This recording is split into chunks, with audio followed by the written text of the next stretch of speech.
Mr. Jackal, snap your spine, cut you in half with a scaly vine. Mr. Jack will break your back, cut you in half with a whack, whack, whack. Alright, and hopefully the sound is on point and extra crispy like KFC chicken. Because now that's just going to be the thing now. Just, there's a lot of crispy chicken, but we're going to go with KFC. And we got sound is good. Alright, cool. Awesome. Thank you, Agatha. Welcome back to Rap Film Reviews. I am Randall, and this is my amazing, awesome friend, Mac. And we will fuse. This is the thing. It's been a bit. It's been a long bit. It's been a bit. It's been since Stay With Me. 2 months? It's been a minute. Yeah. But, yeah, I mean, we always said that this wasn't going to end. This is something that we want to keep doing. We took some time to handle some personal stuff and all that, and the idea was to continue staying with this, and this journey will continue. And we're coming back with this gem. Yeah, he's back. We're back. Yeah, we're back. You know, Jacko. You know, Fuckles. No, I don't know. But yes, we can go with that. Yeah, we can go with that. We got this 1995 Steve Latchall's Beauty over here. I mean, I don't know if it's a beauty, but it was fun watching it with you, Randall. I mean, I think it made it fun. Again, this is one of those movies that I think makes it fun when you're watching it with company that will allow you to just shit on a movie while it's in the process. Because this movie was literally a whirlwind. Like the first 30 minutes. 4 or 5. Yeah, the first 30 minutes. Yeah, we got introduced to like 5 different storylines in the same story. Yeah. And none of it kind of connected yet. Right? Yeah. So it was weird. We saw like a kid having a flashback. Then we saw the early 1900s. Yeah, we saw the scene from the early 1800s or 1900s. We see a current witch. Then we see a kid. Current witch like on a Nissan or yeah, driving a Nissan. Yeah. Then we saw what's up, Retroitis. Then we saw. Then we saw the kids walking down the street. I mean, it was literally all over the place. I mean, it ultimately connected in a way, and it made you kind of understand certain things.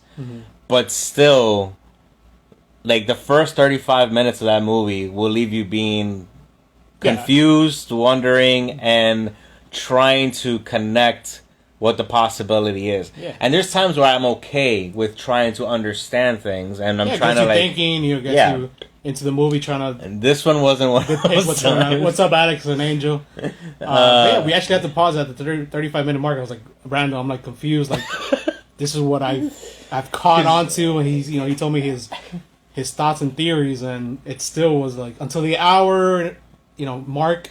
I'm like, all right, things are starting to develop. I'm starting to understand more things. Yeah, yeah. It took a while for them to give like a clear explanation of what's happening. We had no concept of times where the kid was either dreaming and then he woke up in a dream while still being in a dream. Within a dream, yeah. So they kind of did an Inception before Inception.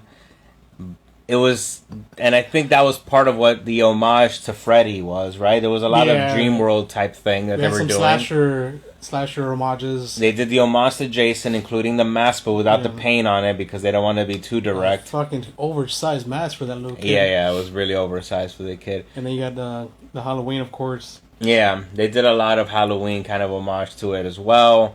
The way they handled some of the cinematography was fucking great. Like, they did really good shots in this. Especially, I think, the whole cemetery wood scene. Yeah. With Jackal himself. Yeah. With Mr. Moran, sorry, I can't remember his first name, that played Jackal. Yeah. With the killings with the teenagers. So, to give you background. So, the movie is supposed to be about a curse from the early 1900s that was brought upon this family whose last name are Kelly. So not R. Kelly. Not that R. Kelly. The Kellys, there we go. We're not pissing on it. So the Kellys and the Mackins. The Kellys and the Mackins, right? So the concept is this curse was created by a sorcerer, wizard, sorcerer. They call them both wizard and sorcerer. Walter Mackin, which is played by the late great, and John Carradine, which is the father of the really well-known David Carradine. Yeah. So, but so the wizard, who apparently created his own Bible, and it seemed like the community followed the Bible. They never kind of explained this part. He had his own Bible. For some reason, the family of the Kellys had a picture of the guy at their house. Yeah. And then they were talking about how they're gonna kill him. So then they put the picture face down. And then right after that, the Kellys talk about, his dad. Arthur Kelly talks about his dad. So for a moment we were confused, like, wait, so was the old guy his dad? Yeah, we thought were they family? Walter Mackin was the father of the Kellys, but yeah, it turned out that was none of that. Yeah, it was just confusing, but they never really kind of explained that the Bible that Walter Mackin created was maybe one that the community or the whatever was following, and maybe he had created a cult thing there, and then they found out, oh my god, he's a demonic wizard, he'll pull spells on you. Yeah, he was killing people left and right because people were missing. And well, before his death, he actually what's up, Merle? Put the curse on the Kellys' bloodline that would last for 5 generations. And basically the curse was to bring Jacko and kill the bloodline, and the only person that could kill Jacko himself was the 5th generation Kelly, which ends up being like Sean Kelly, the little kid, the main protagonist. He's like a 10 or 13-year-old kid, give or take. It's basically Steve Latchow's. They definitely popped the titty. Oh yeah, we'll get to that. So Sean Kelly, the protagonist, his name's Ryan Latshaw, which is the director's actual son. Like when Godfather 3, the director used his daughter to play somebody. Yeah, I mean, it's been done a few times where the actors will include, or directors will include, their kids into things. And this was a good way for them to save money, because he had a low budget. And if you've heard anything about the commentary track on this movie, you'll understand that budget was a conversation in that commentary track. Oh, yeah. But so we get introduced to the 1900 version of the family, and it's a quick one-shot deal, done. Then we get introduced to the modern version, which is supposed to be in the 90s. They don't give a clear date, but we're assuming 90s because they didn't try and change the clothing or the cars of the era. So absolutely, she can definitely do that. Pop a squat on Jack. Yeah, she'll definitely kill Jacko and then shit on his grave. But we get introduced to the current version of the kid, and he's unaware, but he starts having dreams. Yeah. Out of nowhere, he doesn't know. He just doesn't understand why, but he starts having the dreams. Now, I don't know if it's specific to date. They didn't explain that either. Why is it only happening on Halloween? Yeah, it was a Halloween Eve it started.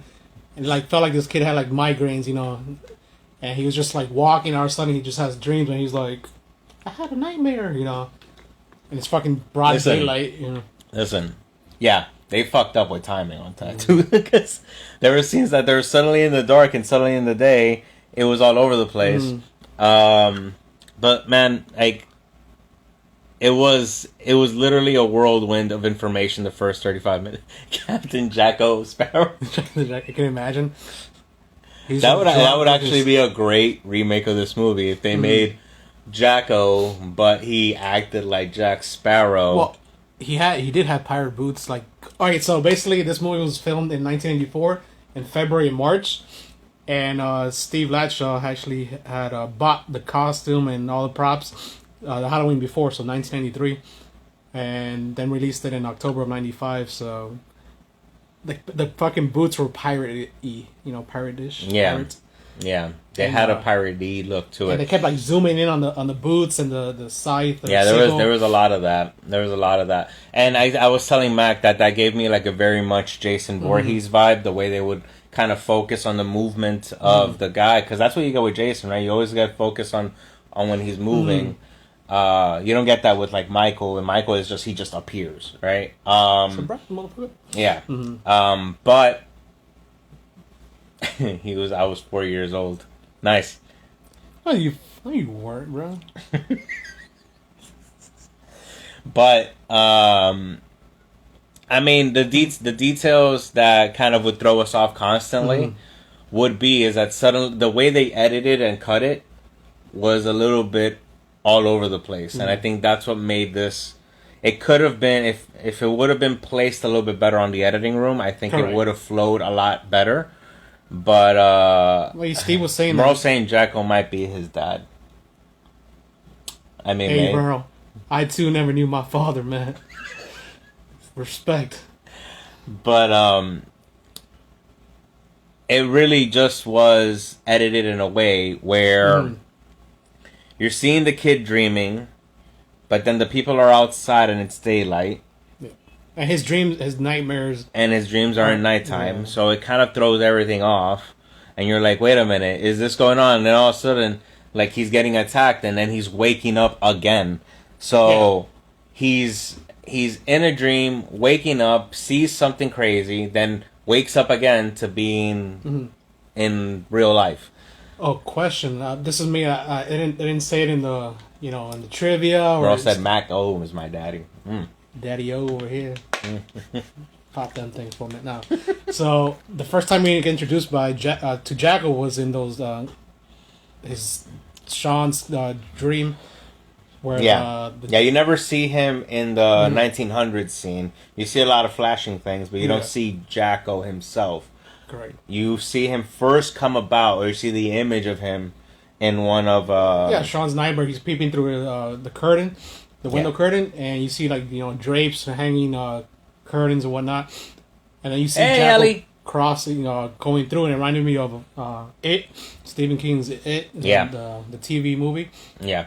Where we first see my favorite. Yeah, we first see It with a girl and the tricycle, and like he's just waving through the sheets. So, to me, that was an homage. Oh, you know what I'm forgetting too? Uh-huh. The John Candy lookalike. That was at the beginning too. There's a guy that looks just like John Candy, and he had a very weird thing he kept doing when he was trying to give the kid a pumpkin and tell him the story. Yeah, I say he was Patrick Swayze in what was the movie? Wait, what? Yeah, he gave off a Patrick Swayze Dirty Dancing? Donnie Darko vibe. If you've seen that movie and know his character. I was gonna go to Dirty Dancing because a lot of people kind of say that was a pedophilic picture. Oh, there you go. That's the word. How you doing, Helly? I'm sorry. Yeah. There is no doubt that the John Candy kind of guy in this one kind of gave off a pedo vibe. John Candy / Phantom. It was really awkward at times. It was awkward right away because he was like, "Here's the pumpkin shot." The thing is, he's one of the neighbors, and they were both alone in the woods at night, like. And he doesn't stop laughing. Yeah, that was the other thing that was weird too, right? He was just alone with him in the woods, giving him a pumpkin. His laugh was actually iconic. I liked it. It was really well done. It was just, but you could tell they definitely cut one out. It was, obvious. Where you're like, okay, listen, maybe that's a little bit too much. Let's just hold off on the laugh. It might be a little bit excessive. So continuing to the story, he had the nightmares. We get introduced to Vivian, the so-called witch.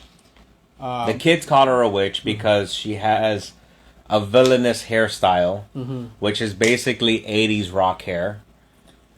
And the kids believe, at least one of the kids believes she's a witch. Robbie, right? Yeah, Robbie believes she's a witch, and he starts trying to threaten the other kid, saying the witch is going to get you too. Yeah, of course. I mean, I had a lady in my neighborhood that was like evil. I think everybody had that in their neighborhood. So kind of relate to that. But I guess the part that kind of there's a lot of things they say in this movie that would not fly today. So in one of these, like the kid goes, "This is what we used to do to to witches like her. We used to stone them and burn them." I was like, "Ooh!" And he gets just a pile of rocks and just throws it at her car. Yeah. I was like, that'd be a rough one. And then nowadays, little Sean, protects her by standing up to her. He gets in a little fight with Robbie. And then comes Vivian and like scares the shit out of Robbie, and he runs off with, what's her name, Susan or Sarah? Yeah, there you go. So then we get introduced to the dad, the Kellys, Mr. and Mrs. Kelly. Awkward ass family. Yeah. What about the Mrs. Kelly's eyeballs? Bulging eyes. Her constant bulging eyes. She would just be like, every single reaction would require a.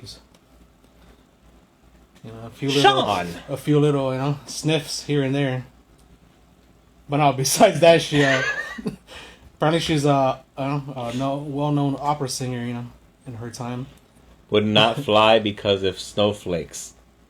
Yeah, of course, Blanca. That you know the deal, man. Yeah. And you know, but yeah, we get introduced to the Kellys. They're setting up a garage, haunted garage. Yeah. You know, A spook house, but in their garage. And yeah, they're doing admissions for $1, and basically to raise money for the homeless, you know, homeless shelter, etc. So, yeah. You know, for a good cause. You know, scare little kids. You know, raise some money. And it's kind of awkward. I don't know. The Kellys are just weird. You know, the mom wasn't really attentive to the child, Sean. Yeah, Kelly. it was. They gave like this awkward vibe, like the witch Vivian. Mm-hmm. After Sean stops Robbie from throwing rocks at her car, she kind of like hangs on to Sean like for dear life. Mm-hmm. Really touching. She with walks him home. Mm-hmm. Yeah, she's like holding him by the shoulder while walking him home. Mm-hmm. All this kind of stuff. Yeah, she's greeted like with open arms to the Kelly's family. Yeah, you know. It was instantaneous. They just got introduced, and the next day she's in their house the entire day with the kids sitting on her lap. Correct. And the mom, of course, being jealous. I mean, I know there's instantaneous connections with some people, but that was weird. I mean, if I had a kid, I'm not like immediately letting that kid sit on a stranger's lap that isn't like, you know, exactly family or somebody that I've known for, you know, a bit of time. Yeah, and all she said, Vivian, the witch, said to the dad, Mr. Kelly, was like, "Oh, our families are more connected." Book Abyss joined in. Yo, Will, what's up, baby? Okay, never mind. I was reading that. So she just tells the family, you know, we're more connected than you know, and you know she was accepted. And you know, what happens next? Well, she still used the storyline of the family as reason to connect with the family. She kind of explained that her family and their family had a history, and she's writing a book. Oh, her special project, yeah. Her special project based on the history of Oakmore, which is the town they live in. And specifically that era where Walter Macken and the Kellys had the whole thing that went down, which is where they decided to hang Walter Macken for being a sorcerer. And then, so it's Halloween Eve. We get into, I think it cuts to the kids right in the woods, or no? Yeah, the three kids that. Just I mean, these were placement kills, obviously, and they needed action. And they needed an activation for Jacko, right? Because Jacko, what was holding him from coming out of the ground was a cross that was exactly. It was dug into into the coffin they placed Jacko in, and that was keeping the demon Jacko in the ground. But these kids, these teenagers, of course, because suddenly. And you know, in the 80s and 90s, it was a thing to go to graveyards for every teenager. Drink party, you know. Yeah. But the thing we're kind of, I was tone it back a little bit for Vivian when she said that, you know, that the families are connected. We weren't sure if she was bad or good. You know, if she was for waking up Jacko to kill the family. I mean, I think I understand why they waited to give that out, because you don't want to kind of give away if she's a villain or not. Right away, but they just made it awkward at times where you were just... Her looks. The vibe was... It wasn't even, like, somewhat conflicting. It was, like, immediately you thought, no, she's gonna want to kill Sean. You know? So it was kind of weird how they handled it. I mean, the actress did a great job regardless. She did a pretty good job. That mystery, keep that mystery, Yeah, but it was really weirdly placed on how they did it, honestly. But yeah, so she kind of gives that that role of where you immediately think she's a villain, because she kept on doing. This is the thing that she kept on doing that was throwing me off. It's like she was all smiles with Sean, and then when he walked away, she kept getting vibes like, oh, something's happening. When in reality, Jacko was like about. She would become stoic. Right after anybody left her, like she was making the smiley face on purpose just to Sean to seem friendly And then whenever he walked away, it would be stoic and villainous. So I guess that's what would throw it off. And it almost didn't make it a mystery at times. It just made it seem like she was just a villain until they made the surprise. Hey, guess what? I actually want to stop what my family did. You know, but it was weird. But the three kids that walk into the searching for a graveyard for some odd reason. The only graveyard, yeah. Yeah, the only graveyard, right? You said it was like a family graveyard. It was only a family graveyard, yeah. Because what they find is 2 tombstones. It was Arthur Kelly and Daniel Kelly and somebody, because we get shown visions from Sean's dream that 2 Kellys died in a barn. Yeah. They were hacked by Jackal. Yeah. And maybe this explanation might sound all over the place. This movie was literally all over the place. This is how it felt. It was enjoyable still, and I think what was enjoyable about it was literally watching it with somebody where we can just like kind of back and forth on some of the things we would see. For real. That would be like either confusing, weird, funny, or kind of just something. This would be a great movie for Mystery Science Theater. Oh, man. Right? Like this would be one of those kind of movies that you would see, and I don't know if they've done it yet because I haven't seen every episode of MST3K, but this would definitely fall in line with something that they can do. Because there is a lot of confusion, a lot of things that you're just going to be like, the fuck was that type of thing? Yeah, my main thing, I think, I said it like so many times, was Jackal's, I mean, I know he's like a spiritual entity or evil, but the way he traveled, you know, he was in the neighborhood, then he was in the graveyard.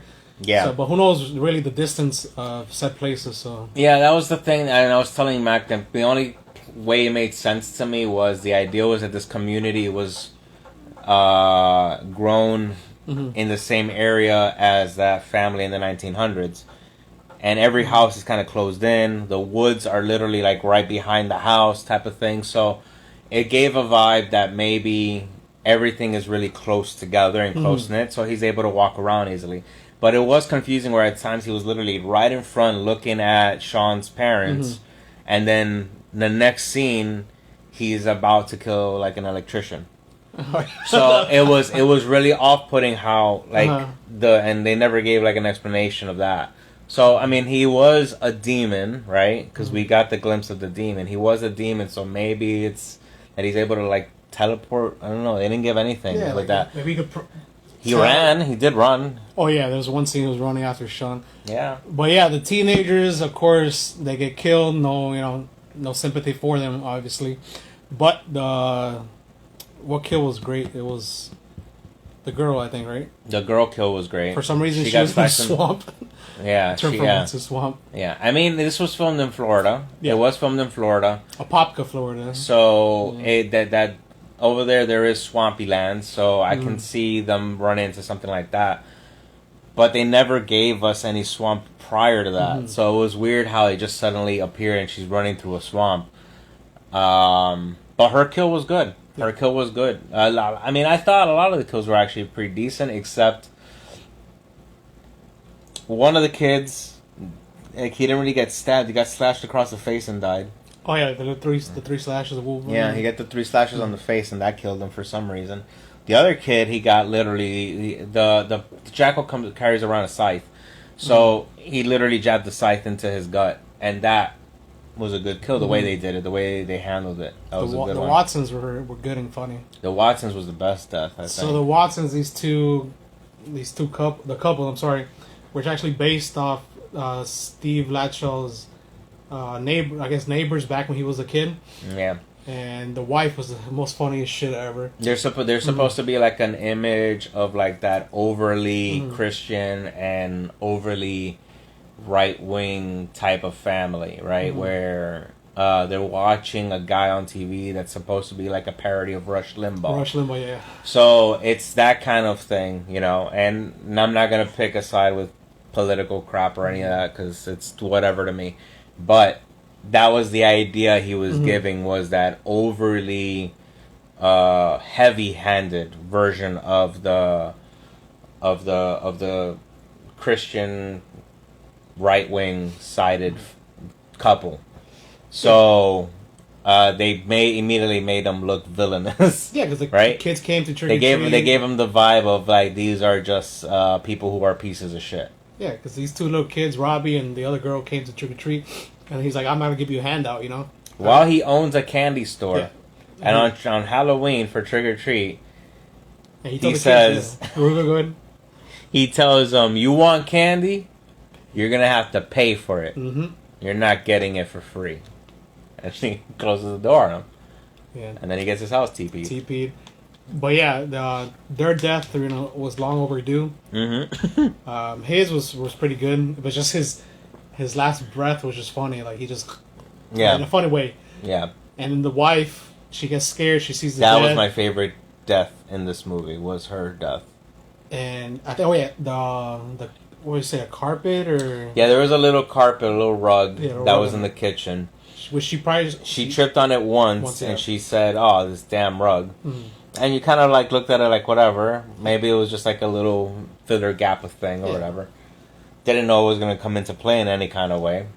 Lo and behold, she sees her husband dead on the front lawn, freaks the fuck out, runs inside, turns off her lights, doesn't close crawls the front into door. leaves the front door completely wide open, crawls into her kitchen. She was buttering up some bread, so she picks up some bread. Oh, and we got the hint that the toaster had the little like electrical. Yeah, a little electrical fail because she would touch Yeah. it and it'll like zap her. Yeah. So she grabs the butter knife and then she prepares to stand up, and here comes the rug being the bitch that it is.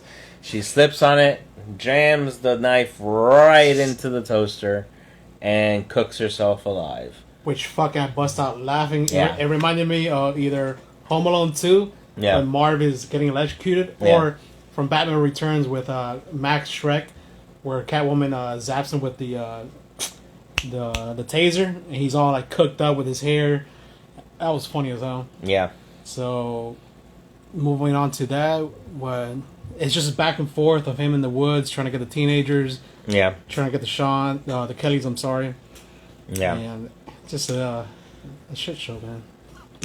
It's fun now that we're talking about it, but at the time I'm like, Yeah. oh, this is going on the low rating scale. So then, what ends up happening here is, so it's going to become Halloween night, right? Because the kids go to the gravesite the day before Halloween. Correct. So now it's going into Halloween. And Sean needs a babysitter. Oh, yes. So this is where we get introduced to the person named as the star of the movie. She is one of the bigger names in this time.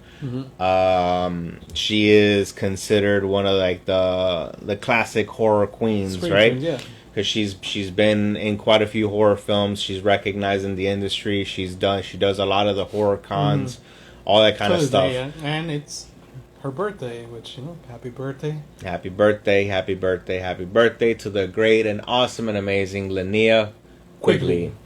So she gets introduced to us in the best way possible. Yep. Right? Naked, showering, titties out, ass out, rubbing that soap in between Yep. those titties, yes. Yep.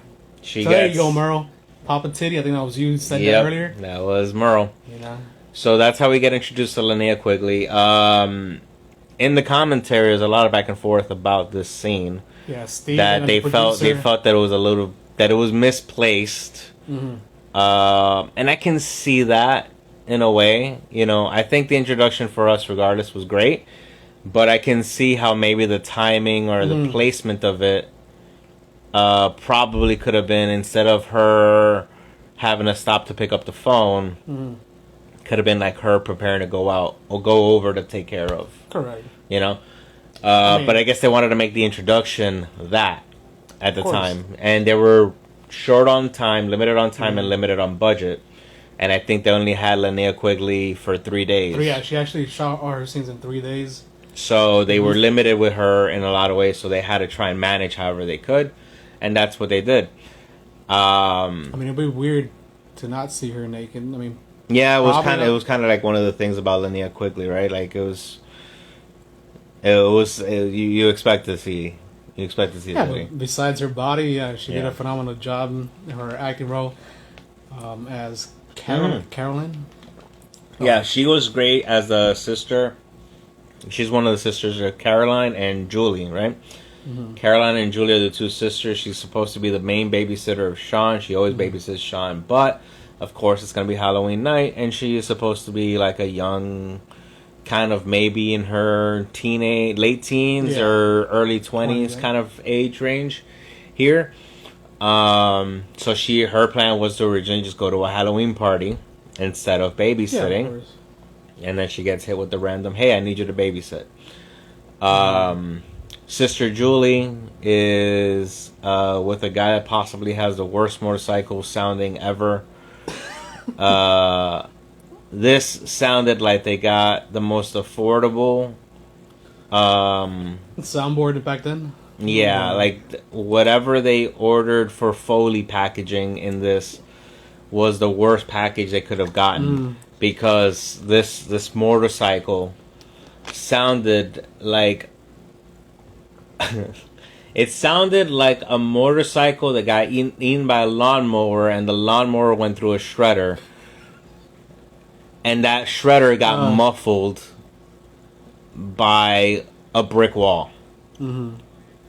It literally sounded like so bad. But again, it went off low for on budget. 10 seconds or yeah, so, and that was the thing. It was excessive. They could have cut that down because it was just like, wow, Caroline, right? That was Linnea's character's name. Yeah, she was showering. Caroline was on the phone. You're hearing the revving in the background, and then they go outside and show you the revving, the supposed revving. That was definitely not that bike. And then they go back inside, and you can still hear the revving. And it was just not. It was not good.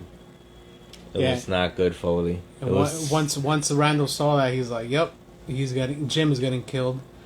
Yeah, he just knew. He just waited for that. Yeah. That was one of the moment that he kept on being the annoying nuisance. It was like, yeah, no, that guy's gonna die. That guy's not making it through the movie. So this is the weird part. It was nighttime. There were.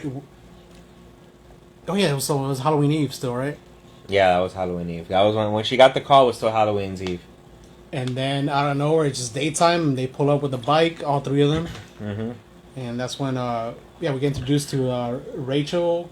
I think it was Rachel Carter, played Julie Miller. Yeah. Which is another one that she gets, she strips down, more titties, Merle.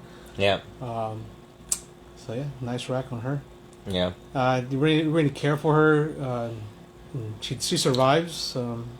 Yeah, that's a good. She wasn't like a final girl situation, but she survives. Jim, the motorcycle guy, does die. His death was pretty good. Pretty good. His death was pretty good too. The special effects guy that did Jim's death, I'm not gonna get into that, but yeah, he was. That was his second movie, I believe, and they were all Steve Litshaw's movies. So I mean, what was the comment you saw? You said that he's no. Yeah, Tom Savini. Somebody just said that he's no Tom Savini, and then Randall's like, "There's no comparison comparing both of them."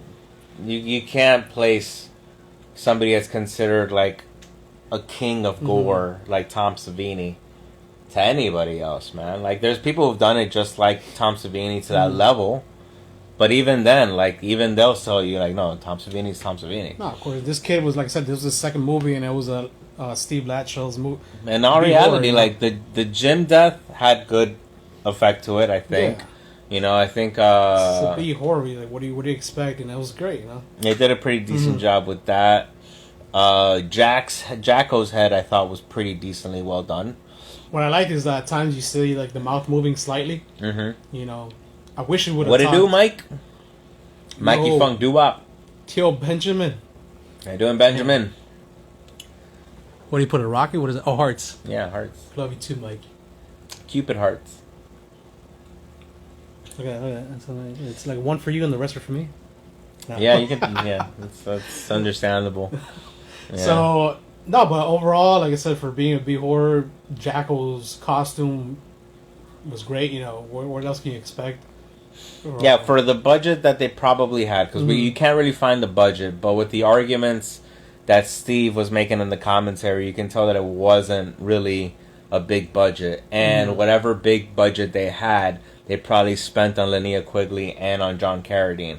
Because John Carradine was a respected actor at the time. Well, he still is. You know, he did many movies that were great in his time, and this was his last film. The funny thing about it too was his scenes were literally filmed 8 years prior to the movie even releasing. 7 to 8 years, yeah. So Steve had like a concept and idea already done, and he kind of made this happen before anything even existed. So which surprises us, the character that Carradine played, because it took us until the ending to realize who he was, because they did not look like him under that makeup. Yeah, it did a really good job. They did a really good job. And I mean, he was already kind of old at that point, but still, they did a really good job. John Carradine, if you've never seen like how his appearance is kind of almost like a Vincent Price-ish kind of look to it. Like he had his original was very classical and all that, but they made him look really aged and really kind of like he looked like you look at that guy and you're like, that guy definitely is into some black magic shit. Yeah. But they made it look really good. Yeah, man. I mean, even the death scene for the Watsons, right? The lady when she dies, when she gets cooked by the toaster, you see the like you're talking about the flashes. Yeah. But this is like late '80s, early '90s kind of editing special effects. So you're getting those lightning bolts that are just like placed over the image. Yeah, correct. So they don't like the lightning bolts look clearer than the image in the background type of thing. So, but you see it and you expect that in these kind of movies, so it doesn't catch us off guard and we're like, oh, look at this piece of shit. Because we knew what the films are in those days. This is the technology they had in those days. So for those days, like Hellraiser has it, and you don't look at Hellraiser and be like, oh, this looks fucking terrible. You look at Hellraiser and be like, for the time, this was fucking great. Of course, and you still enjoy it, you know. Exactly. So here you get this one scene, and in the middle of all the lightning, and they do a part where they put a lot of smoke, and the lightning really covers heavy. When it comes back down, it's the burning corpse part of it. And this kind of gave me, like, I mean, because you were asking what movie does it remind you of, and the first movie I thought of was Gremlins, because she looked like a fucking gremlin, the way her fucking hair was. Like, yeah, because that's what it looked like to me. So that's why immediately, but it is like the toasted cooked face, the bulging eyes, the white hair all of a sudden, all spiked up, zapped to death. Yeah, but it was a fun kill, and it was comedic, and at the same time, just like yeah, right? Comedic in the sense, to me at least, the facial expression she was making. Yeah. Because even though they were being covered by the lightning and smoke, like Randall was saying, I just wish I had like that video of her just doing this weird without the special effects in front of her. Yeah. So that was just hilarious to me. Another character I really enjoyed, which is he had a little cameo, was Dr. Cadaver. Which with that I do introduce this thing. Welcome to my asylum of horrors. So I was played by Cameron Mitchell. He played Dr. Cadaver on a TV show that Sean was watching. Kind of gave like a vibe of like John Carpenter's what is it called? Body Bags? Yeah. Body Bags or kind of Tales of the Crypt-ish, right? So he's giving off like he's introducing horror movies, right? And yeah, it was really well done. The way he spoke and the quotes he gave was again very Vincent Price type of vocal, right? And just the way he was dressed too gave off that mad scientist vibe. His lab coat, everything. Yeah. You could tell like he was like Randall was saying, like the body bag is John Carpenter. He was like really dead, grayish skin, you know. Yeah. Was he smoking a cigar? No, right? No, he wasn't smoking a cigarette. No. Yeah, I thought he was. But the electrician. Yeah. I think what was fantastic about the Dr. Cadaver things was those short films that would start right after. One was The Coven, the other one, they didn't have a name, I don't think so. Yeah, no, we didn't see the name, but we saw like the first credit, and then you see this monster come up behind this, like this Dracula kind of lady. Yeah, the sorceress played by Dawn Wildsmith. You've seen her. It's like they added a B movie into a B movie, and they made it fantastic. Yeah, so let's recreate that. Okay. Sorry, I'm the monster. Yeah. You need to grab my boob. Oh yeah. Scoop. And she has like this like a cape, and she's just and she walks off, and it's just beautiful. And Randall was one of the favorite parts. Yeah, I just kept on laughing on the grace walk, like the graceful walk away was that. That's what you deserve, you know. Like how dare you grab my boob? And it's just also funny too. Just this monster just gets fucking defeated by a slap. Yeah. You know, you hear it against like the mask just like that and just falls over and shit. It's just amazing. Fantastic. I just saw the replay. It looked perfect. Oh, you saw the replay? I can't wait to say. I'm just like this, and you're like, grab my boob. But yeah, like it was to me, Dr. Cadaver and those like clips were one of my favorite things of this movie. Was that? Yeah, the cover one was interesting with the witch. She was just running, like Little Red Riding Hood. I mean, it reminded me of like The Village before The Village. True. You know, because it's just like her. She's like wearing like one of those like Little Red Riding Hood things, kind of whatever. What is it called? Shawls? Are those shawls? Yes. I don't know. But yeah, man. Overall, it's a fun movie. I think we made it. You know, this is a movie to watch with people. Don't watch this alone. You're not gonna enjoy this one alone. Remember, people, not cats or dogs or. Yeah, I mean, you can try and back and forth with your dog, but he's only gonna give you so much. What do you think about this? Yeah, they're only gonna give you so much. They're not gonna really give you much response. But you need somebody to back and forth with this one. Because this is that's why I think this is such an MST3K kind of movie, because this would be great to have that kind of collective track of riffing, because it gives you enough to give you all that. The bulging eyes of Mrs. Kelly for sure will get you a lot of riffs. The mouth of Vivian will probably give you some too, because she kept on doing this thing where the way she would talk, her lower jaw would pop out in a way where you just be like, what the fuck is going on there? So that would happen. You're right about that. Look, as a tribute, is given the riff track treatment in 2020. Oh, so got it right. Yeah. Okay, so that's what I would figure. I mean, I know I would love to watch that, because it seems like the perfect movie for that. But it's probably done under Riff Tracks and not under MST3K. That's the thing. Correct. I haven't watched a lot of Riff Tracks, but Riff Tracks is one of the former writers and stars in MST3K. I keep forgetting his name, but he was the second lead in MST3K after Joe Hodgson stepped down. But yeah, I mean, there's a lot of things that stand out in here that can definitely give you reason to just crack jokes. Which that made the movie more fun. Yeah. And I'm giving it more stars than what I actually feel. Like at this point, the stars that we give these movies, and this is the one thing we want to understand, because some of these movies we give higher stars than what they're really categorized, and for us it's not about let's say quality of a movie or any of that stuff, because some of the movies that we watch, like this is a low budget movie, so the quality is not going to be high. Correct. But we rate these movies based on our enjoyment of the movie, on how we experience the movie, and sometimes we'll experience movies that there'll be a terrible fucking movie, but we had so much fun with it that we're gonna rate it high because we had a fucking good time with it. Yeah, it might sound biased, or like we rate all these movies like eight or nines, but like that becomes the reality of it, because there's movies that you'll watch that maybe we're not gonna like, right? Or that I won't like. I know there's movies that he'll watch that maybe I won't like, and maybe that I'll watch that he doesn't like, right? Like, I fucking love Sweeney Todd. He does not. It's fine. It's fine, but Sweeney Todd is one of my fucking favorite things.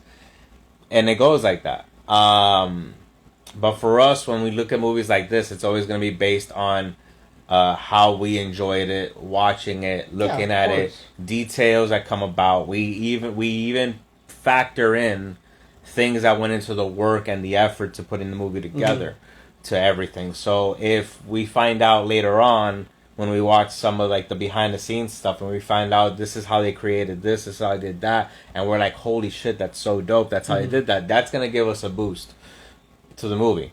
And that's just the way we look at these films. For us, it's not only about the film itself, it's the body of work in itself. But yeah, Definitely dude, putting this Ellie, movie on my it's watch. absolutely worth it to just watch it with somebody. Which I think is on Prime. And this one might have more fun if you have elevated substances in your body. So I know it's in Prime, but let me see. It might be on Tubi. Possibly, yeah. But yeah, like Randall said, we just go back and forth talking about it. Again, this is another escape route or route, whatever you want to call it, for us mentally. And no, same here, dude. Like I there's a lot of movies that I love that people hate, and they'll tell me that they think it's a terrible fucking movie. So yeah, it's on Prime only right now, but I'm sure you can find it. Oh, it's on YouTube. I'm sorry. Yeah, we're watching a bit on YouTube. Go under, how would you say that? Schlocksploitation. Yeah, just put Jacko 1985 on YouTube, and you'll see it. It's the only one that's up there. Yeah. Yeah, like Will said, this was also a made-for-TV style movie, or Yes. made for straight to DVD. Cable, all that. Yeah. So this movie doesn't have the intention of a theatrical release. Mm-hmm. The other thing that we got to experience through this one was a trailer for a featurette that was planned to be made called Gator Babes. That was still set in the same town originally, Yeah. and still set with same characters, which was the Kellys. Yeah, the Kellys, the Rush Limbaugh impersonator. Even though he was a different person in this Yeah. movie. But the mom was still married to the same dad, so this gives the appearance that they're still the Kellys. Yeah. Right? And suddenly, she goes from being the housewife of a mom to being a badass Amazonian type woman with AKs, with an AK, with guns and shit. And it never got to get done. It never got to be made. It was a failed project. I'm sorry, but it reminded me like it would have been in the hands of Quentin Tarantino. I think it would have been amazing, like way more. What was that scene? She was just shooting. Of course, this is in the Everglades. There's gators. There's water. The image starts with her shooting towards the swamp water. Yeah. But then all of a sudden, you're seeing 30 different cars exploding. We're in the city now. Just in different areas. One off of a hill. Oh yeah, cliff. One off of a cliff. One explodes in an alleyway. One explodes in front of a house. There's ramps, cars just going up ramps, fucking rolling over 50 times. There was no reason for that one to flip over a gunshot. And you see the car that it was chasing over for like half a second. Yeah. So they just used a bunch of cutoff scenes of just cars exploding and crashing, and they taped it into this scene of this girl just shooting the AK like fucking Arnold Schwarzenegger. And it's basically they're after this like gator relic. It looked like the Infinity Gauntlet put into a gator toy. Which is it's painted in gold with like gems all around it. Which is supposed to be the lost treasure of Ponce de Leon. Oh yeah, Ponce de Leon, how they say it in English. Yeah, Ponce de Leon. Ponce de Leon, yeah. Ponce de Leon. But yeah, that was just amazing. And they captured these two men and just two thin ropes, and they're just like the funny thing is you can see the gap in the ropes and the guy's still like and then the other guy one escapes. When one escapes, the other one hangs onto the rope like this. He was like, "Help me too!" Because it's loose, but he's just pulling it towards him. He's like, "I can't get out." He gets stabbed. So, you know what it reminds me of, and this just takes me to something else. It's also would be a perfect trauma film. Yeah. And the thing is, like for Steve, the director of the movie, one of his main influences is Roger Corman. So. Yep. You also get a little bit of a lot of Corman vibe into what he puts into the work. Mm-hmm.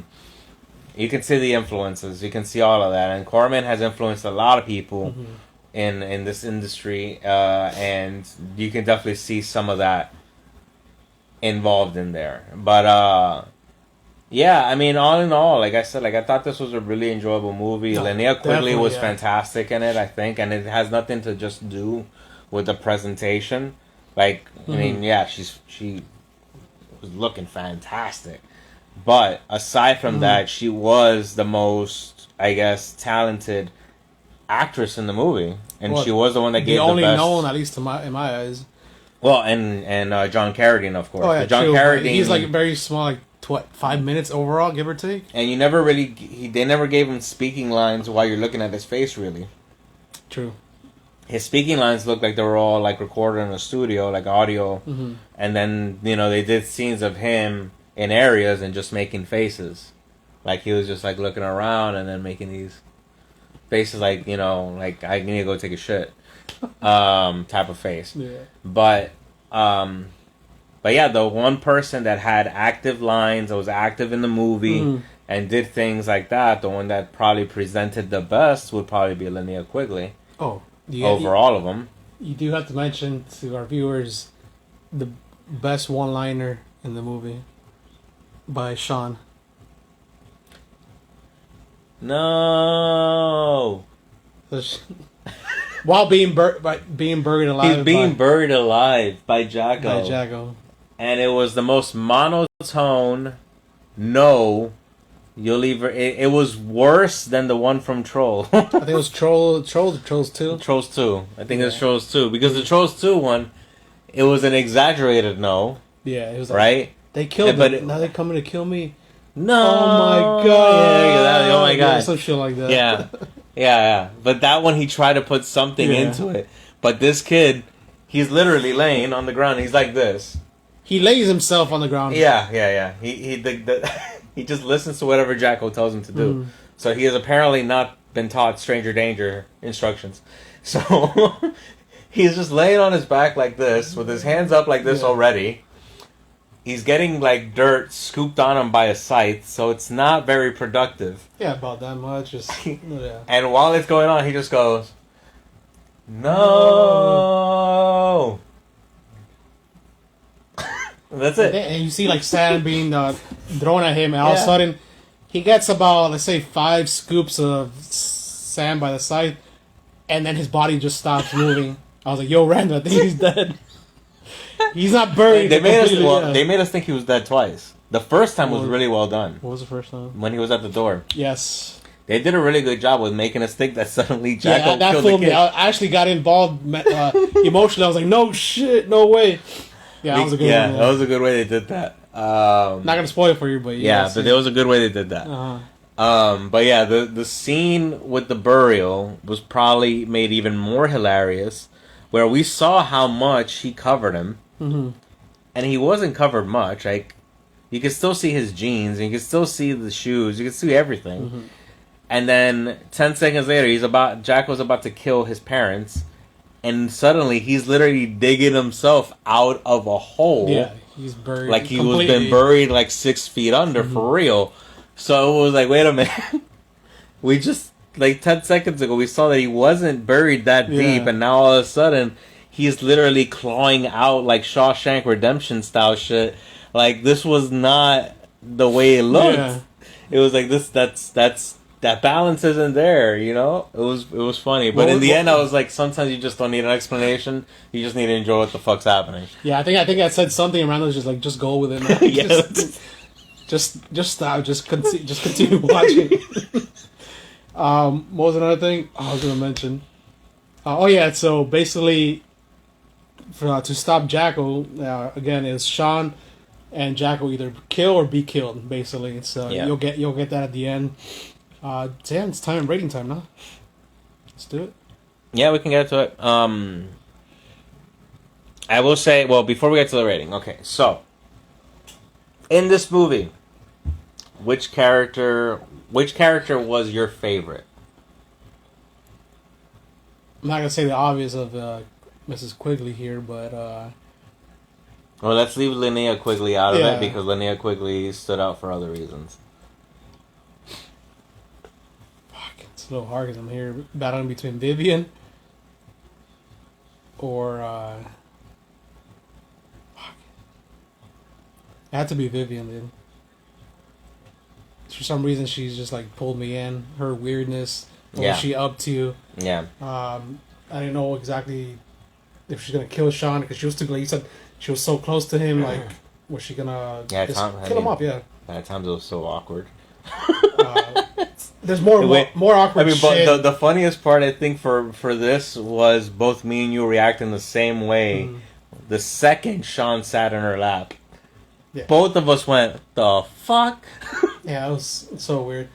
Because it was the second day after she met the kid. And the parents seem fine with it. But yeah, there's other lines there that will not fly today at all. Yeah. And that's the Rush Limbaugh guy says some stuff that immediately stuff said between Caroline and Mr. Kelly back and forth, the flirting. Which I get it in the flirting context. Listen, we're not gonna say that line here. We're not gonna say it here because it would absolutely get us like stricken off, banned, canceled in every single way possible. Because it will immediately get clipped into that one clip. Oh my God! Look what this guy said. What these motherfuckers said. But let's just clarify. Yeah. It is probably one of the worst lines you can ever state as an adult. And the funny thing is, it's quoted on IMDb. Yeah. On the movie quotes, which I couldn't believe, but yeah, it's there. But yeah, for me, it was Vivian. Like she was the most well developed character. Yeah. From what we got. Man, what about you, man? What was your favorite?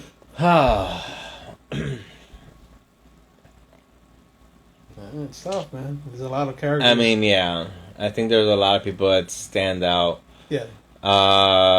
Vivian definitely stands out in a way.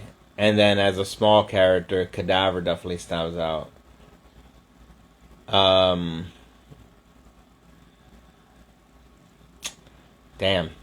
I think I have to go Cadaver. Okay. For me, because it just gave me such of that vibe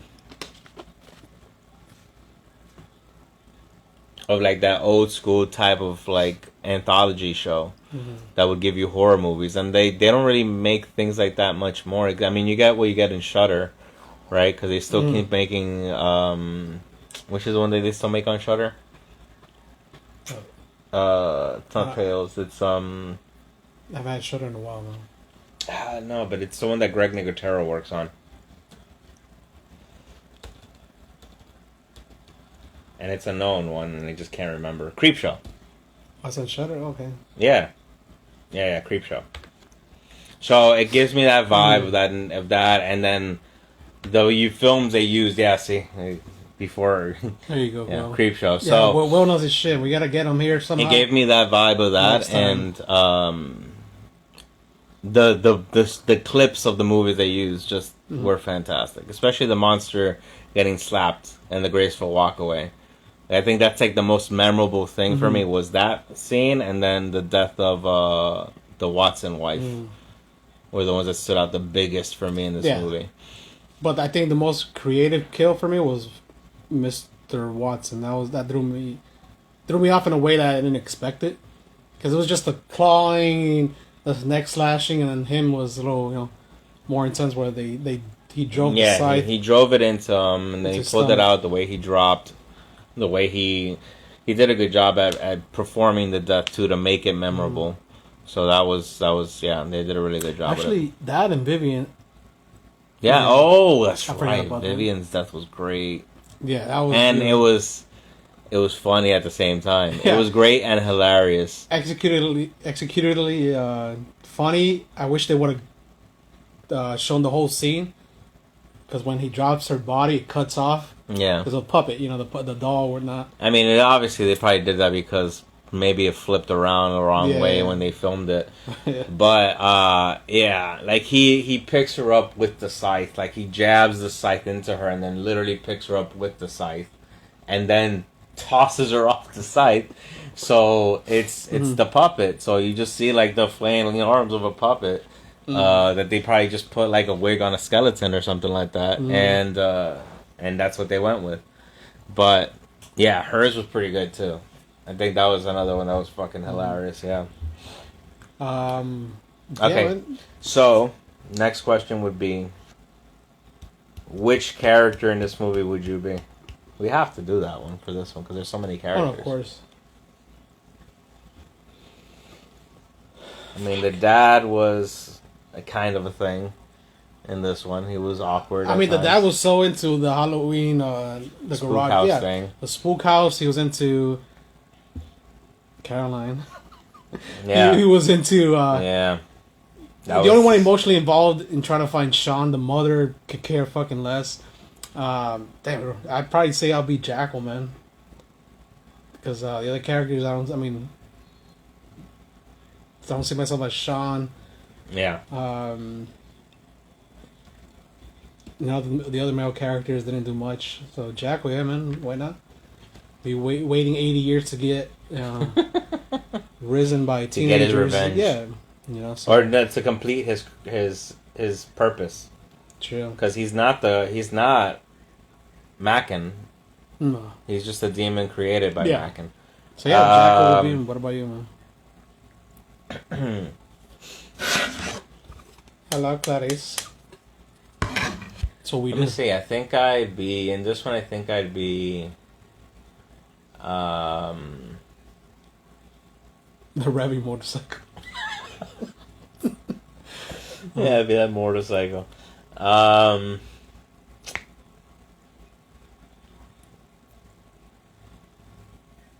I think I'm the dad. Yeah. I think I'm the dad. I'm the one that doubts it at first, and then sees it, and then cooperates with his son to take down Jacko. Oh, teamwork, yeah. That was good. Yeah. Not surprising. I didn't see because that I mean, I would see myself doing the clumsy shit with the inside the spook house too. I figured, yeah. You know, that kind of shit. You're super creative, so yeah, I see that too. Invested in the the Halloween, the holiday, it fits the holiday. Yeah, they made it work for that reason, and I think maybe that's why they try to make it a Halloween movie, was because it is a jack-o'-lantern, and that is the alternate name to this movie is Jack-o'-lantern, which is why you'll see in the title head that it says Jacko in parentheses Jack-o'-lantern. Because it is the alternate name, and they ended up going with Jacko for a lot of the promo and release and all that stuff. Which ultimately ends up giving the name to the Pumpkin Jacko, even though he's not really named Jacko. It's called Mr. Pumpkinhead, Mr. Pumpkin, what else? They called him Mr. Jack. They didn't call him Jacko, they just called him Mr. Jack. Well, yeah, the Pumpkin Man. There we go. Yeah, the Pumpkin Man. They didn't say Pumpkin Head because that would be deliberate. But they called them Pumpkin Man. They did things like that. But yeah, I mean, I think I'm the dad in the movie. Sweet. I wish the way it ended. I wish there was a continuation. They could have done it better. They definitely could have done a better ending. They could have been like a rise from the grave situation. It would have been cliche, but it probably would have worked. Like a Nightmare on Elm Street type shit. Dog pisses on your grave. Like they kind of gave you something, but not really much, you know? Because that pumpkin that they give you at the end is not placed where we last experienced Jacko. So it kind of doesn't fit to making the idea that a sequel could happen. They definitely could have done that better. Like maybe it would have been great, like if they would have done like the scene in the gravesite where he was or whatever, and then the cross is there because the cross is what stops him, and then just the cross just is or just a shake or just kind of drops, right, or something like that. Something they could have piqued the curiosity, but they kind of left it in a way where didn't make it so possible. Alright, so the moment of the truth. Alright, let's go to the grading system. We always do it out of 10. 10, 10, 10. So, shall I start or shall you start?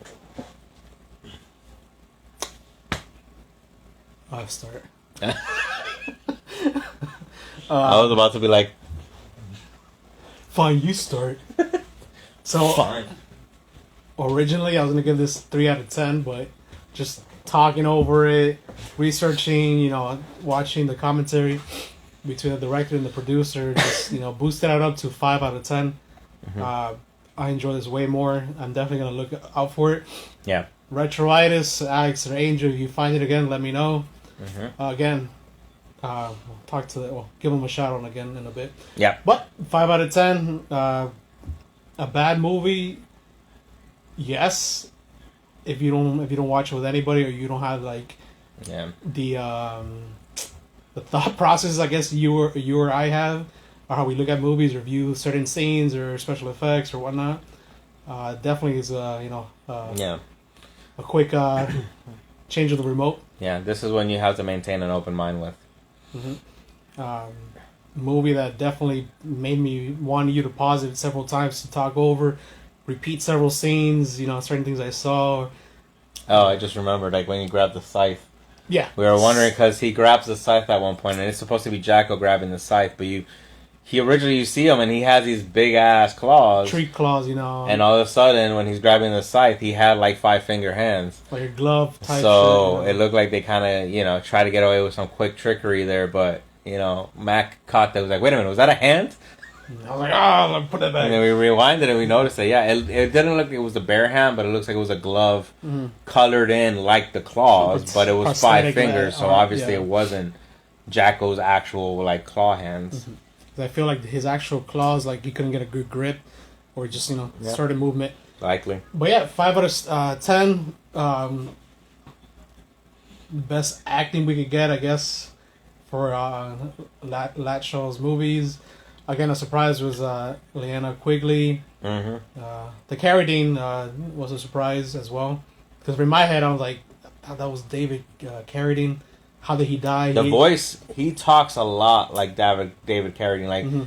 Like, I need to watch more Jen Carradine stuff because I know he's a well-respected actor from his era. But I haven't watched enough of his stuff. I think he was in The Grapes of Wrath. He's done a few things. But for sure, the voice similarity with David Carradine was like almost there, exact. And I know he's like David's dad, but yeah, absolutely would be confusing to anybody. Yeah, because you see you see the name Carradine, and you immediately only think of David Carradine. Kill Bill, you know. So you think of that version of the Carradine family. And but John Carradine was definitely I think he was well utilized in the movie for what they needed. They needed somebody that was an old wizard looking kind of person that looked like they'll do some evil shit, and John Carradine definitely pulled off that look. And speaking wise, the part that he had speaking just fit. Oh, correct. And I didn't notice he was actually in The Howling. I guess the only movie I watched from John Carradine. He was a character named Earl. I guess the old wolf that wanted to die. But now that you mentioned that there was a shot 8 years beforehand. Yeah. I think they placed both scenes together. Yeah. Because his scenes were a little bit dark compared to the other half of the screen where the current family was worshiping him or whatnot. Yeah. But yeah, 5 out of 10. It was fun. Definitely. He was in House of Dracula. I've seen that. Nice. And House of Frankenstein. So yeah, 5 out of 10 for old Mac Daddy-O here. What about you, Randall? So I think I go just one above you. I think I'm giving it a 6. And the only reason I think I give it a 6 is just literally the same exact thing. Like, I think I enjoyed it so much more watching it with you because there were those moments where we just could not stop laughing at things.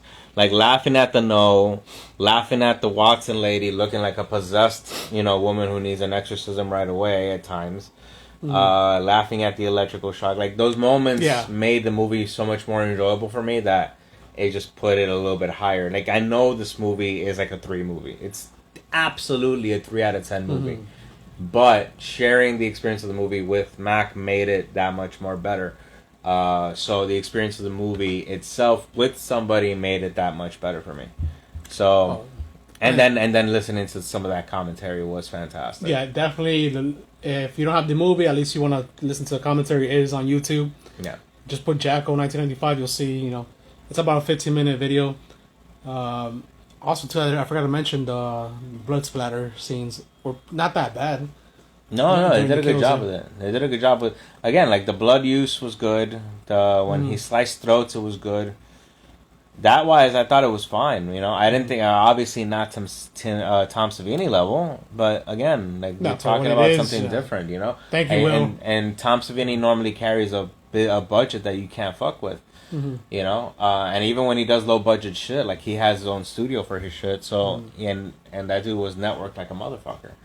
So I'm never gonna compare anything to Tom Savini because you just can't do that with these things. So Yeah, 6 out of 10, 5 out of 10 over here. Yeah.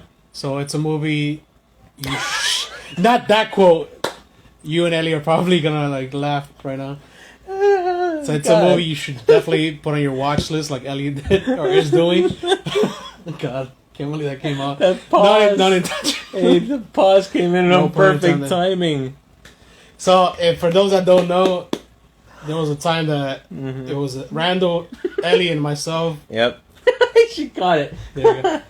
I had like nothing. I was just blank in my head, and I was like, "Yeah, it's a movie." And yeah, that stuck with us. But no, it's a movie you should definitely put on your watch list. If you want to buy it, like I said, the physical media collectors. This covers it's beautiful, man. Yeah. It That's what pulled me into buying it. Because I actually had seen the DVD itself. And Angel, when I was at the store, Angel goes, "I'm surprised you're not going to take this one." He pulls it out completely and he shows it to me. I see that cover and I'm like, yeah, I'm taking that. Like immediately, that's what pulled me in. You already know how we do with these things. We don't read the backs of anything. We don't like reading plots or synopsis of these movies. But I looked at the cover and immediately knew, okay, it's horror right off the back. I'm going to want it. Yeah, because you don't... All you see, it's Jacko, the 10th anniversary, that's it. And then you don't see no big names or nothing. And it has kind of a giallo vibe to the cover itself with the way the knife is aiming at the woman on the cover. So it immediately pulled me in, and I wouldn't have bought it if Angel didn't take it out of his stack and just handed it to me to like, I'm surprised you're not going to take this one. Yeah, and I looked at it. I looked at the names. I just didn't pull it out of the shelf. Yeah, we trust Angel's recommendations, you know. Yeah. So basically, just want to shout out Retroitis. Yeah. Angel and Alex. They joined here. We'll tag them again. Yeah. They finally have a physical store. Brick and mortar. Up in Dania Beach. Yeah. If you're in Florida, definitely it's worth the drive. If you're too far, I'm gonna go this Sunday as well. They have a lot of good things besides horror. They have vinyls, which they have. Yeah, a lot of different collectibles, man. They'll have action figures, toys, cassettes, VHS, clothing, comic books. Yeah, a bit of everything that is collectible, antique, and stuff like that too. Like they have a bunch of stuff, video game stuff too. Like the collection that they've amassed in there and what they continue to put into stock just keeps on getting better. So to me, they're one of the best right now down here in Florida doing what they do, and definitely much credit to them. And what I love about having any kind of like networking with them is the fact that you have two guys that will know things that you might be interested in and will reach out. Yep. You know, Angel definitely tends to always reach out every time he finds something that has to do with radio broadcasting because that's my career. So he always reaches out to me with like, "Hey, I found this talk radio thing. Pass it." Definitely things like that happen all the time, and even with the horror movies, he's done it too. Of course, they definitely have superb customer service. Yeah, they remember what you like, what you're looking for. And they deal with trades too. So if you have things you want to try and unload and you're trying to get something different, you can trade with them, and they're willing to work with you on deals for trading. And if you want to just straight buy, they do that too. And they're really great, competitive in pricing. So I give much credit to that, man. Like they are fantastic. Yeah, and I also want to give a shout out to my boy Will, the Book Abyss. He did start his own channel with some buddies of his. It's called The Connoisseurs. We'll tag them again here. They go live, I think, every Saturday or every other Saturday at 10 p.m. Eastern Standard Time. Live on Instagram. It's just them, talking about comic books, horror movies. It's a great show. I popped in as a viewer. They want me to go, live, but I'm a little too shy with you. Always, but I'm a little shy right now. But yeah, the Connoisseurs, definitely check them out. They're going to be live tomorrow at 10 p.m. Eastern Standard Time. Again, I'll tag them in there and we'll see that. Absolutely. And even give a shout out, obviously, to the awesome, amazing Ellie, Hybrid Thrifting. And you can check out Hybrid Tile, where she does her artwork stuff too. She's great with all she does artistically, and she's another one that hunts out there for great stuff. So she always finds really awesome stuff to sell too. So follow her as well. A lot of people that join us are people that are in the same kind of business of stuff that we've done when it comes to collecting and when it comes to thrifting and looking for stuff. So Yeah. that's why I love the little community that we build, because the little community we build are people that are into what the fuck we do. Yeah. So, and Ellie, like, man, she, like, her art was already, what she's been doing artistically was already dope to me, and the one I've seen she's done lately keeps on getting fucking better, Of man. course, man. She And keeps that's on the thing, getting man. so much better. That's the thing, like, you never know who you meet and what they have, and just a little push Yeah. will get them out the door. So, another thing with Ellie, too, give her a shout out about Letterboxd. I think that's the app. Her username is Ellie, ELLI0508, so you can follow her there. She actually gave me an idea because I downloaded the app and I'm just using it to review my personal viewings. So she said to get the get one for random reviews, which our reviews we could type it up. Yeah. And it's publicly and people can look into it and like link it to our link tree. Yeah. So she gave me the idea, so I'm just sharing that with you. So thank you, Senorita. All right, and this one I'll probably mention at the beginning of the next review that we do, but I'm going to mention it now because I feel it's important to mention. So now you mentioned the link tree. I want to make sure people are aware we do have actively on our link tree a link directly for us for NAMI, the National I think it's Alliance of Mental Health. Oh, that was awareness. Okay. Oh, is it awareness? I'm not. Let me make sure. No, National Alliance of Mental Illness. We have our own like fundraiser going on for that. For people that want to donate, for anybody going through any sort of mental health, mental illness, whether it's depression, anxiety, emotional, whatever kind of level of mental issue you may go through. This team group supports a lot of that, and they're, for me, one of the best ones that handle mental illness in the sense of the charities out there. So we started one of those. The link is in our link tree in the bio. Yeah. Yeah, we're gonna go ahead and put a post on it as well. We're also gonna try and push it out as much as we can, because we want to try and at least meet the first goal that we set out for it, and then follow it up with another one. We want to keep doing these and start growing it and growing and growing it, and including into this. The idea is to also try and see if there's a way we can manage to do giveaways with it as well. From the names of the people that donate or whatever that we get out of it from our end, because I know a lot of stuff is confidential, but we want to try and gather those up and do giveaways for people that have taken the time to not only read over our concept and idea of what we want to do with the NAMI, and thank you for the support and the help that you guys are sharing to such an important cause. I mean, there's a lot of things that happen in the world, and a lot of it all relates to things related to the mind. There's a lot of shit that could be salvaged if a lot of people got treated the right way and received the proper help. And who knows if things would be avoided or changed, but there's no pain in trying. Of course. Yeah, that starts in the mind, and even if you can't donate, share. Just let people know. Talk to those around you if you haven't caught up in a bit. A little high here and there might seem like nothing to you, but to that person, maybe they haven't had a hello in that day, the whole day. Yeah. So you never know what your kindness could do to somebody. So exactly the point. So, we ask you to check it out. If you're on here and you want to go ahead, go to the link tree. The NAMI link is in the link tree. We're also, like I said, going to share it in our posts. We're going to share it in our stories. And just try and get the word out there that we're trying to push for this. And in the future, start including ways that you guys get something additional out of it, aside from, the feel-good moments of helping support such an important cause, but also, get a little gift for it as well.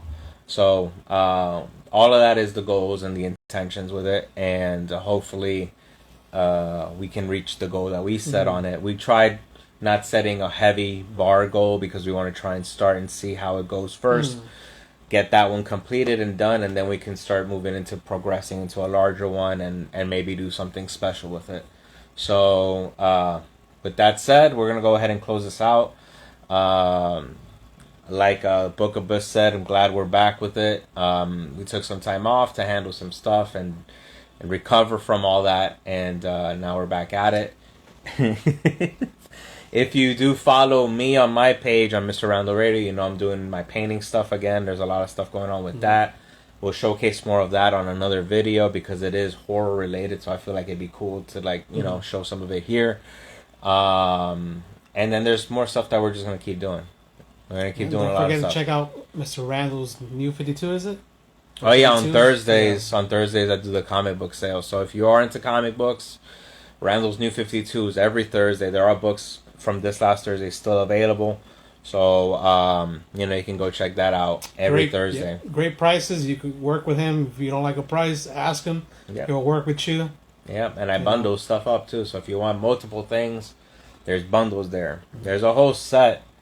I'm surprised nobody jumped on it yet. There's a whole set. No, the American flag set. It's from First Comics. No, American Choppers. It's from First Comics, but American flag set. I'm surprised I'm saying it because I put that at a really nice price. But yeah, there's a lot of things in there. So feel free to go check it out. And then every Thursday I'll do a new one. And if you want to follow me, I just post my comics and my movies, and that's it. Yeah. On the new account, right? Because my backup, it's Deck County with a 0 instead of a O. Because oh my god, I got my shit deleted. Yeah, thank you Instagram for deleting decks. I was just posting something about suicide because suicide, something to talk about. But no, not on Instagram because you want to shut us out. Yep. And it's taboo. Taboo to talk about mental health at times.